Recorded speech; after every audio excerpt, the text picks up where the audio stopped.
Olá, pessoal. Essa é uma pergunta que meu filho autista fez para mim essa semana. O que estamos fazendo aqui no mundo?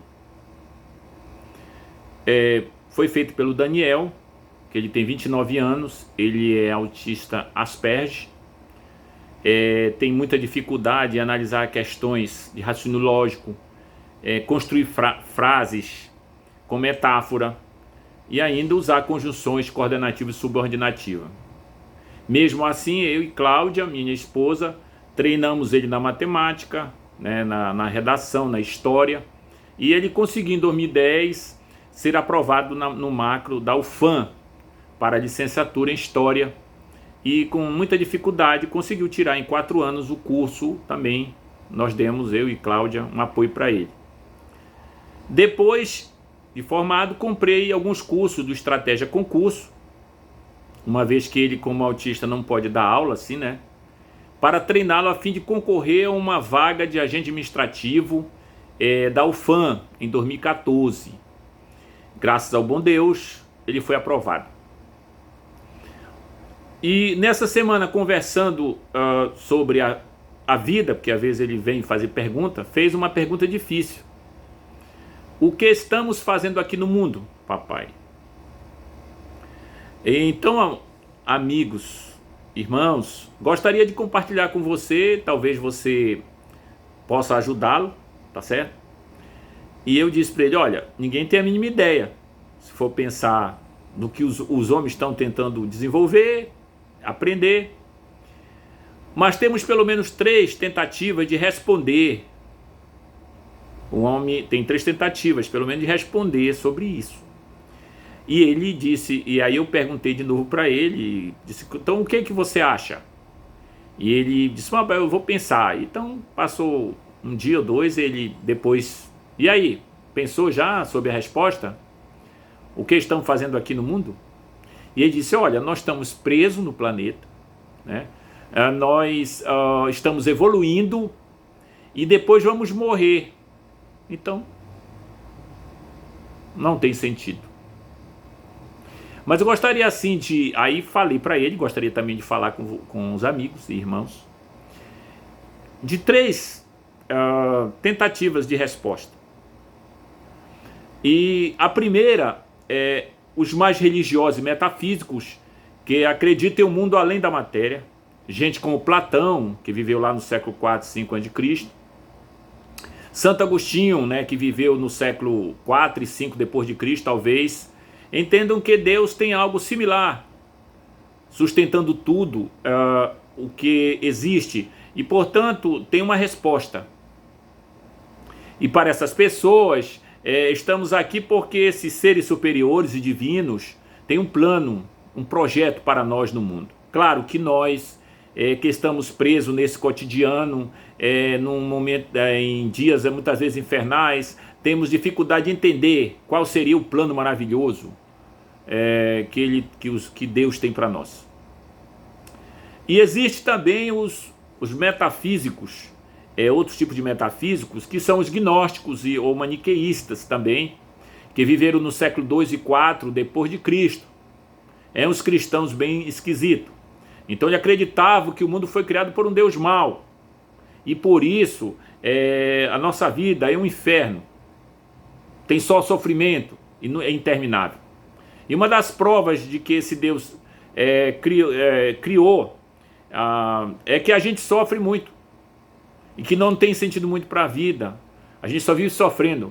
Portanto, a moeda de troca desse Deus, que era um chamado demiurgo, a moeda é a dor, nosso desejo, nossa agonia. E essa metafísica de mal não ajuda muito a responder os que estamos aqui no mundo, e a não ser que a resposta seja perversa, como diz Sade no século XVIII, que ele pensava, e é cruel.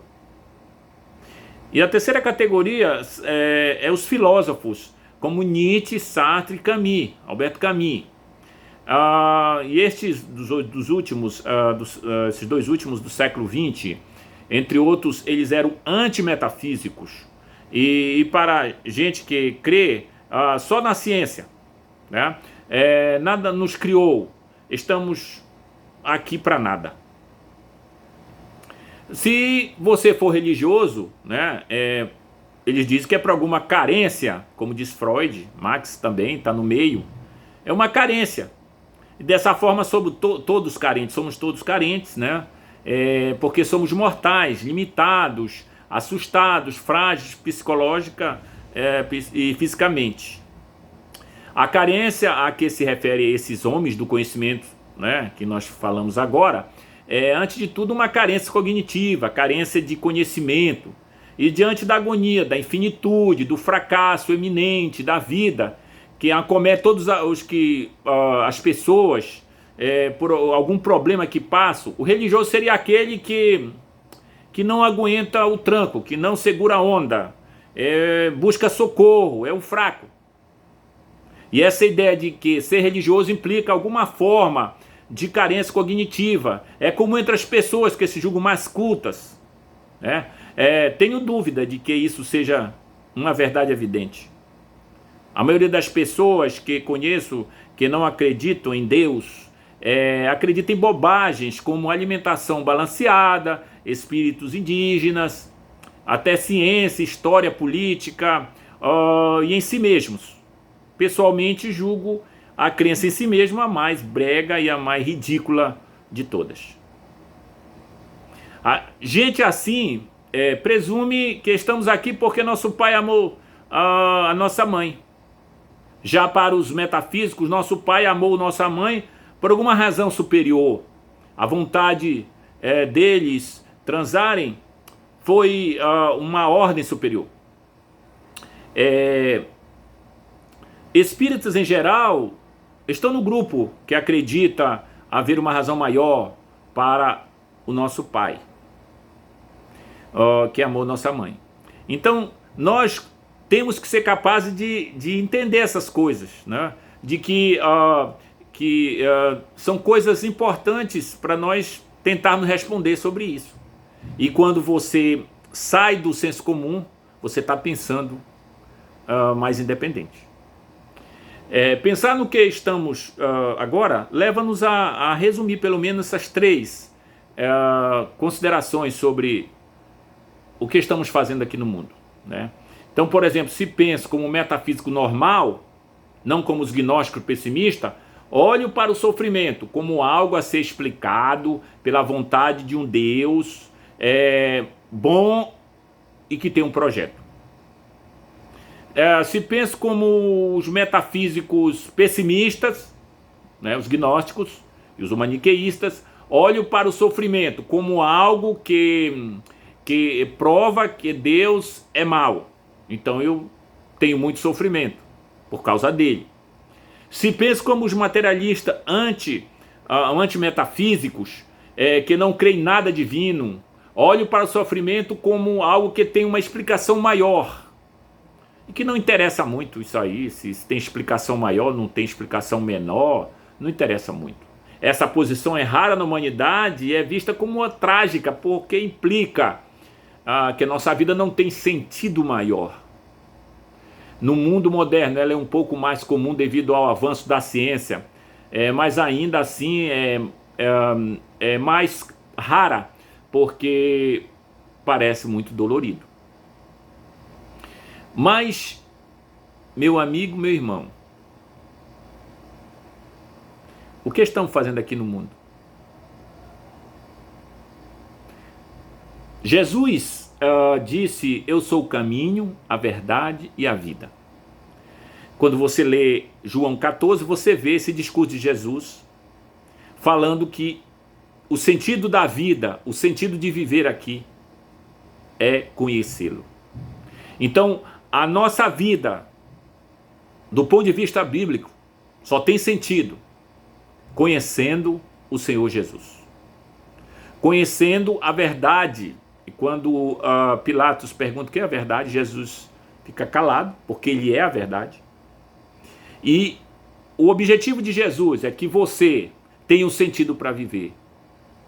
Se você pegar os apóstolos, tá? A vida deles, daqueles que viram próximo a Jesus, eram homens que tinham sentido de viver. Viver para o reino de Deus, porque havia um Deus supremo e um Deus que está acima de tudo e de todos, e que mandou seu Filho para que nós crescêssemos nele. Então o sentido é conhecer a Deus, o sentido é glorificar a Deus, o sentido é considerar Deus. Então, quando você não tem sentido, como quer viver? Comer, beber e morrer.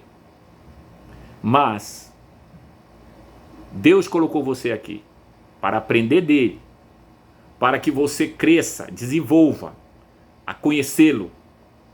Então, nós, cristãos, cremos que o sentido da vida é conhecer Jesus, é viver para Cristo, é levar os seus ensinamentos. E sabemos que tem muitos que são contra, mas o que Jesus transformou de vidas, como eu, por exemplo, são muitos. Então, o nosso desafio é que você, se não vê sentido para viver, vá para Cristo, porque Ele dará sentido para você. Creia na palavra dele, siga ele. Existia um homem, C.S. Lewis, que foi um ateu de Oxford, tem vários livros dele escritos aí, muito bom. Crônica de Nárnia, por exemplo, é dele. Cristianismo Simples é dele. Milagres é dele. São vários livros. Um grande escritor. Ele era ateu, e para ele não tinha sentido viver. Ele era da mesma linha do Freud, do Marx, do Nietzsche, do Camus, do Sartre e de outros. E um dia ele decidiu ler o Novo Testamento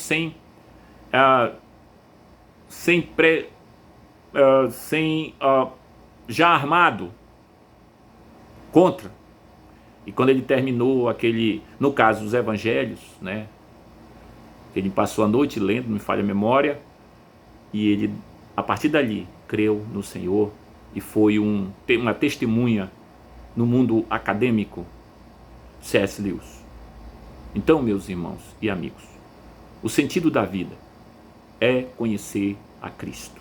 Que você faça isso, que você busque Ele, que você fale com Ele e que você possa aprender do seu grande amor.